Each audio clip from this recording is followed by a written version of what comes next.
This is LTWR 300B News.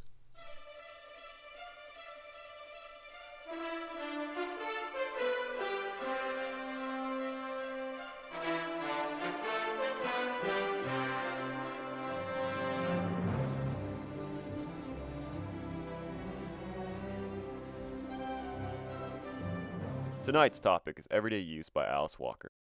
I'm Jen Highlander. And I'm Sarah Gaddis. Welcome to Literary News Television.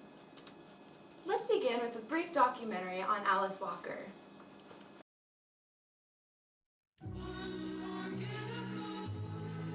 Alice Walker was born on February 9, 1944 in Eaton, Georgia, to Willie Walker and Minnie Grant Walker.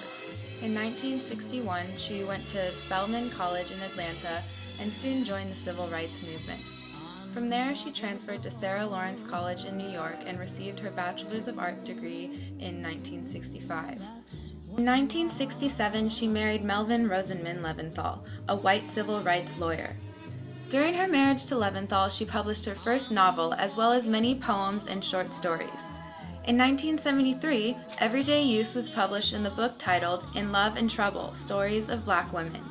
By 1977, she had divorced Leventhal and moved to California. She published her most famous novel, The Color Purple, in 1982, and a year later received a Pulitzer Prize and National Book Award. Alice Walker continues to write and practice activism for social and political progress in the United States.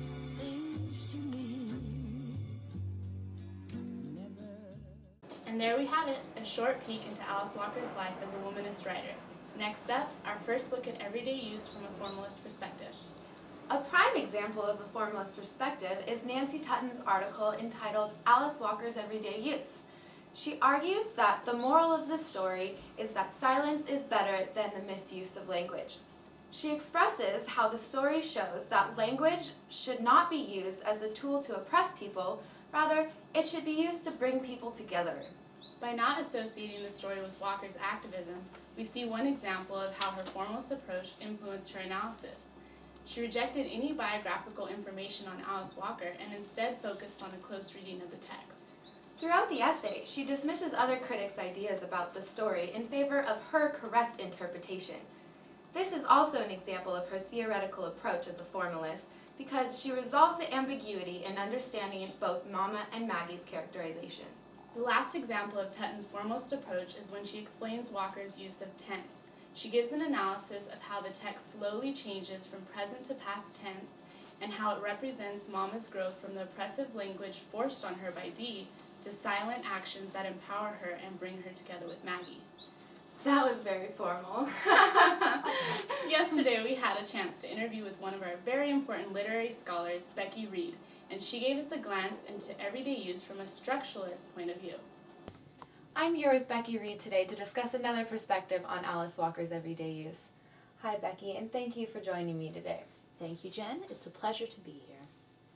So you're here to talk about Susan Farrell's article, Fight versus Flight, a reevaluation of Dee in Alice Walker's everyday use. Yes. Well, Farrell begins her article from a structuralist point of view.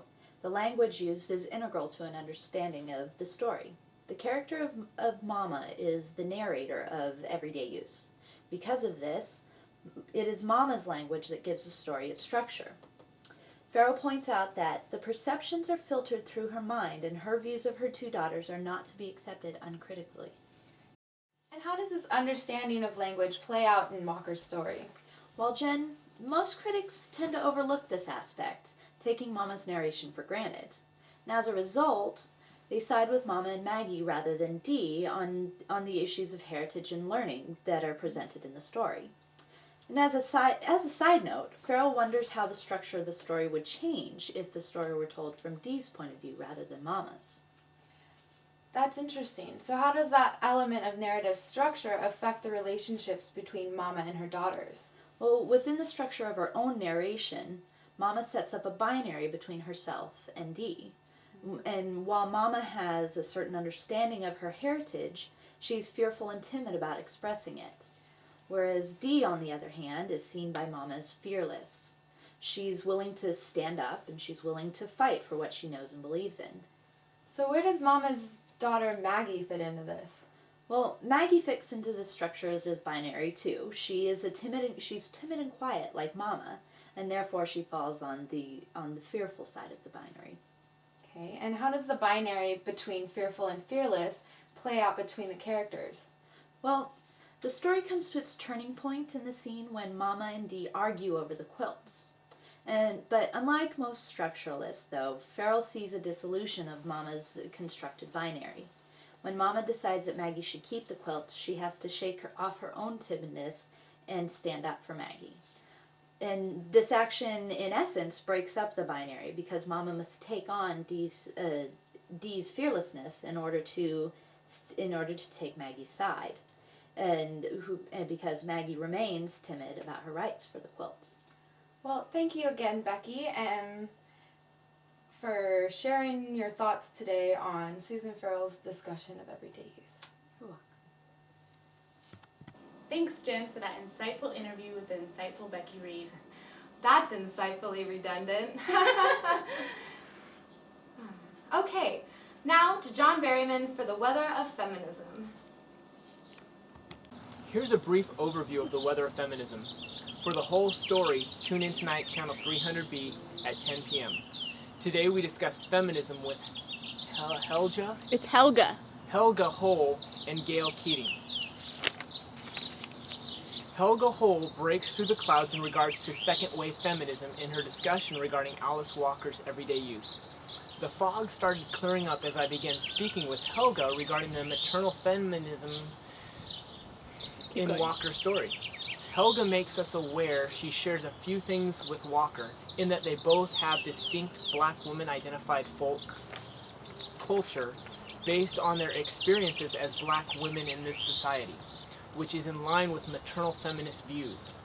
Helga made it clear that female fiction writers found it more difficult to be accepted than quilt makers, garden makers, or even blues singers in 1973, since fiction writing was still dominated by male writers, male publishers, and male critics.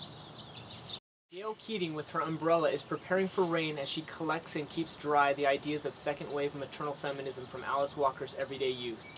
Gail makes clear that women are different than men, and people should value and embrace those differences. Gail was holding back the floodgates with her feminist stance in regards to Walker's story. Gail made us aware that for far too long, women's accomplishments have been viewed as inferior since traditionally they have been judged according to male standards. Gail also makes it clear that we must broaden our perspective on what constitutes art, thereby allowing us to see creativity expressed in areas available and readily used by women. For the whole story, again, join us tonight at 10 p.m. Back to you, Jen and Sarah. Thanks, John. It's really interesting to see how feminism can be related to weather. Now to our man in the field, Scott Key, with post-structuralism.